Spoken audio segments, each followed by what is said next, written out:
May mga bagay na hindi ko kayang sabihin. Hindi kaya ng mga salita.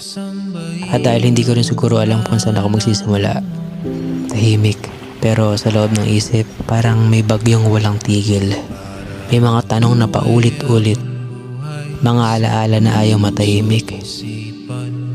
Mga baka sakali na hindi matapos-tapos. Sa labas, kalmado. Sa loob, magulo. May mga gabi na nagiging tahimik. Hinihintay na mapagod ang isip. Minsan pakiramdam ko, ako lang ang nakakarinig ng ingay na to.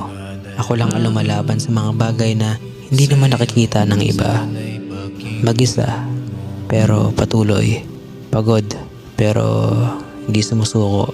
Kasi umaasa pa rin ako na darating ang araw na tatahimik din ang lahat. Na hindi na kailangang magpanggap pa. Na hindi na kailangang magkunwaring malakas.